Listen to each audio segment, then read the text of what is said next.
Kaya mga ka-G, ano na po, video reaction na po natin si Diwata. Mga panahon na struggle siya at na ano sa barkada, ano siya. Yan, tingnan natin sa TV5 kung anong mga news na nangyari sa kanya noon, panahon na yon. Ilang mga katropa sa Pasay. Illegal na droga. Ayan, Umaksyon si Gary De Leon. Napasabi na sir, ang galing mo naman gumampa. Tila isang modelo na rumampa sa presinto, si Deo Balbuena alias Diwata. May sugat sa mukha at kamay si Diwata matapos makipagrambulan sa kanyang mga kaibigan sa Macapagal Avenue, Pasay City. Nagmula sa kalangitan, lumagapak sa kalupaan, narito na sa inyong harapan ang nag-iisang diwata na mukhang kawatan. Nagsimula raw ang rambulan ng sitay ni Diwata ang dalawang kaibigan na sina Eduardo Montel alias Joanna at Danny Lucas na nahuli niya nagpapat session sa kanyang tirahan. Minsan nahuli ko silang session doon sa ilalim ng tulay, sa kung saan ako nakatira. Tapos, ayaw ko naman sa panahon niya nakakatakot, di ba? Pero imbis daw na makinig sa kanya ang dalawa, pinag-initan pa raw nila Joanna at Lucas ang isa pa nilang kaibigan na si Vincent Fuentes alias Fiona. Nagbuno po kami sa ilalim ng tulay, hindi niya po ako kinaya kaya bumunot na po siya ng sandata. Hindi ko po alam kung ano yung binunot niya, basta may binunot siya. Tumalon po ako sa tubig, sa dagat. Tinangka raw umawat ni Diwata pero sinaksak daw ito ng blade cutter ni Joanna. Tingnan mo ginawa mo sa akin, ang ganda-ganda na mukha ko, sinira mo. Dapat sa'yo talaga makulong. Itinanggi naman ng dalawang suspect na nagpapat session sila sa bahay ni Diwata. Wala sa mukha ko yun sir, sa mukha niya, tingnan niyo po. Oh. Pero aminado si Joanna na gumagamit talaga sila ng droga. Gumagamit lang po. Naharap sa kasong frustrated homicide sina Joanna at Lucas. Umaaksyon, Gary De Leon, News 5. Yan yung mga panahon na yun na ligaw siya na panahon na yun, struggle.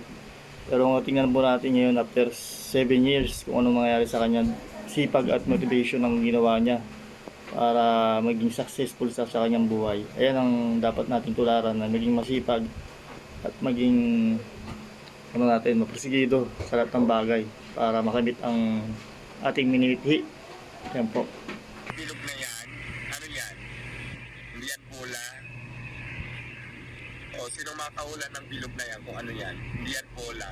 Ayan, after 7 years, nagbalik po ulit siya sa TV5 para interview naman siya ang mga reporter.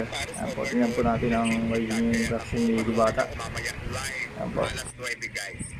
So wala lang. Pinag-promote ko lang para may manood sa akin, di ba? Si Diwata. Mamaya, nandun ako sa loob ng building na yan kasi nga magigis nga tayo. So, papasok na tayo sa loob. Hindi ko alam kung saan pa dito. Yan, hindi pa alam ni Diwata kung saan siya papasok sa loob.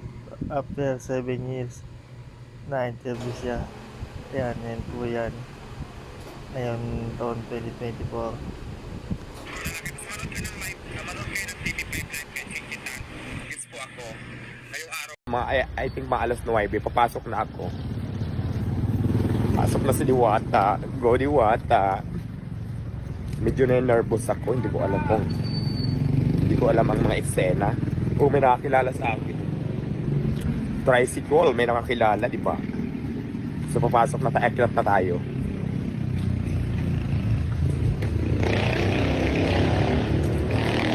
Hindi ko alam kung saan ako papasok dito. Dito kaya, punta mo natin yung bilog.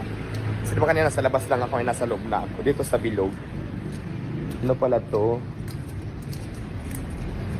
Napakasyala naman ang lugar. Medyo na ilang agres. Overload. Yes! Diwata overload. Kilala ko ng ibang anes dito. Diba nakashuwa naman. Ayun na yung bilog kanina. Actually hindi siya bula oh. Dito na tayo sa bilog. Ito yung logo ng TV5. Ayan. Hawak ko na ang mundo. Pak!